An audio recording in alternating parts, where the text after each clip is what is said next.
আসসালামু আলাইকুম সুপ্রিয় দর্শক, কেমন আছেন সবাই? আশা করছি সকলেই ভালো আছেন। আজকের ভিডিওতে আমরা কথা বলবো সার্বিয়া সম্পর্কিত বেশ কিছু গুরুত্বপূর্ণ তথ্য নিয়ে। বর্তমান সময়ে বাংলাদেশ থেকে একটা জিনিস আমরা খুব সবথেকে বেশি দেখতে পাচ্ছি, সেটা হচ্ছে ইউরোপ যাওয়ার আগ্রহ। আমাদের বাংলাদেশ থেকে যে বেকার সমাজ আছে তারা মূলত ইউরোপ যেতে কিন্তু অনেক পছন্দ করে। মিডল ইস্টের বিভিন্ন দেশ, আমাদের এশিয়ার ভিতরের অনেক দেশ আছে যেখানে কিন্তু বাংলাদেশ থেকে কর্মী যেয়ে থাকে, কিন্তু আমাদের বর্তমান সমাজের যে বাস্তব চিত্রগুলো আমরা দেখতে পাচ্ছি আমাদের যুব সমাজের ভিতরে, বিশেষ করে বাইরে যাওয়ার কথা বললেই কিন্তু ইউরোপ নামটা সবার সামনে চলে আসে।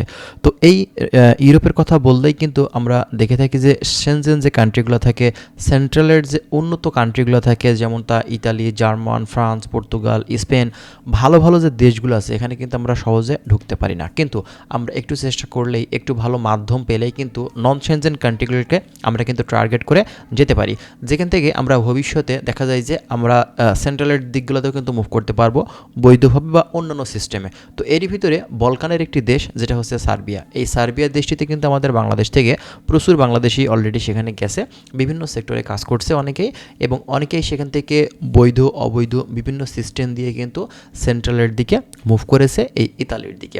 তো বর্তমান সময়ে আমরা যে জিনিসটা দেখতে পাচ্ছি যে বাংলাদেশ থেকে এখন কিন্তু সার্বিয়াতে যাওয়ার জন্য অনেকেই বিভিন্ন এজেন্সি দ্বারা কিন্তু চেষ্টা করছেন।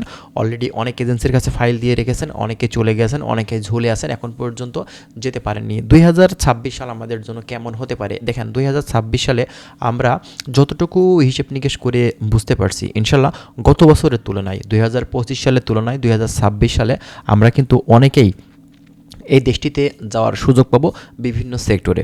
নতুন করে এখন ওয়ার্ক পারমিট যারা আবেদন করছেন তারা কিন্তু খুবই দ্রুত সময়ে ওয়ার্ক পারমিট পেয়ে যাচ্ছেন, খুব বেশি সময় তাদের কিন্তু লেট হচ্ছে না। এবং নতুন করে এখন যে পারমিটগুলো ইস্যু হচ্ছে সেগুলো কিন্তু অ্যাপ্রুভালও খুবই দ্রুত সময়ে পাচ্ছে। সব কিছু আপডেট সিস্টেমে কিন্তু কাজ হচ্ছে, এ কারণেই কিন্তু দ্রুত সময়ে কার্যক্রমগুলো হচ্ছে। আর আপনার অনলাইন অ্যাপ্রুভালটা হয়ে গেলে বুঝতেই পারছেন, বাংলাদেশ থেকে আপনার হচ্ছে অথরাইজড করে আপনার পাসপোর্ট ইন্ডিয়াতে পাঠাবেন, সেখান থেকে 20 থেকে 25 দিনের ভিতরে আপনার পাসপোর্টে স্টিকার হয়ে বাংলাদেশে কিন্তু চলে আসবে। বর্তমান সময় এখন টোটাল প্রসেসিংয়ের কথা যদি বলে থাকেন, সেক্ষেত্রে ধরা যায় যে আপনি এখন যদি সার্বিয়ার জন্য ফাইল দেন, সেক্ষেত্রে 5 থেকে 6 মাস আপনার সকল কার্যক্রম মানে ভিসা আসা পর্যন্ত আপনার সময় লাগবে। এক্ষেত্রে অবশ্যই বড় একটা ভূমিকা আপনার এজেন্সি কিন্তু পালন করবে, এটা তার উপরে নির্ভর করছে আপনার ভিসাটা কত সময়ের ভিতরে সে করতে সক্ষম হবে। ঠিক আছে, এখানে এজেন্সিরা শুধুমাত্র একটা পাসপোর্ট নিয়ে কাজ করে না, তারা দেখা যাচ্ছে যে 8টা 10টা 20টা পাসপোর্ট নিয়ে একসাথে কাজ করে।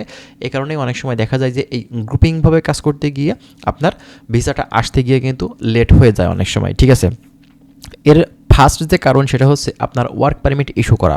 দেখেন, একটা লয়ার যখন আপনার ডকুমেন্টসগুলো নিয়ে কাজ করবে, অবশ্যই এখানে শুধুমাত্র আপনার একজনের পাসপোর্ট নিয়ে তারা কিন্তু কাজ করবে না, অবশ্যই 10 জন 15 জন 20 জন একসাথে একটা গ্রুপ করে কিন্তু ওয়ার্ক পারমিটের জন্য আবেদন করবে। এক্ষেত্রে তাদের টার্গেট যদি থেকে থাকে 15 জন, দেখা যাচ্ছে তাদের কাছে পাসপোর্ট 10টা থেকে 11টা আছে, বাকি 4-5টা নেই, এক্ষেত্রে তারা কিন্তু ওয়েট করবে ওই পাসপোর্টগুলোর জন্য। ওই সময়টাতে কিন্তু আসলে লেটটা হয়ে যায়। ঠিক আছে, তো এভাবে দেখা যায় যে অনেকেই দেখা যাচ্ছে আপনার পাসপোর্টের কাজ তাড়াতাড়ি হয়ে গেছে, আপনার ভিসা তাড়াতাড়ি হয়ে গেছে, অন্যজনের জন্য আপনার কিন্তু ফ্লাইট হচ্ছে না। এই ধরনের সমস্যা আমরা অনেকের ক্ষেত্রেই কিন্তু দেখেছি। তো নতুন করে যারা এখন এই সার্বিয়া দেশটির জন্য আবেদন করতে চাচ্ছেন, বর্তমান সময়ে বড় সুযোগ, ভালো সুযোগ যে এখন বাংলাদেশ থেকে 2026 সালে আপনারা সার্বিয়ার জন্য এই সময়টাতে আপনারা কিন্তু যাওয়ার সুযোগ পাচ্ছেন খুবই কম সময়ের ভিতরে। এবং খরচের কথা বলতে গেলে অলরেডি আপনারা জানেন যে বর্তমানে এখন 8-10 লক্ষ টাকা প্লাসের বেশি ছাড়া কিন্তু এখন সার্বিয়াতে হচ্ছে না। ঠিক আছে, বিভিন্ন এজেন্সি যারা কাজ করছে তারা কিন্তু এই খরচের বেশি ছাড়া কম নিচ্ছে না। ঠিক আছে, কারণ যত বছর সামনের দিকে এগোচ্ছে তত পরিমাণে খরচটা এজেন্সিরা কিন্তু বাড়িয়ে দিছে, এদের ডিমান্ড অনেক বেড়ে যাচ্ছে। এই কারণেই মূলত আমরা সমস্যাগুলো ফেস করছি।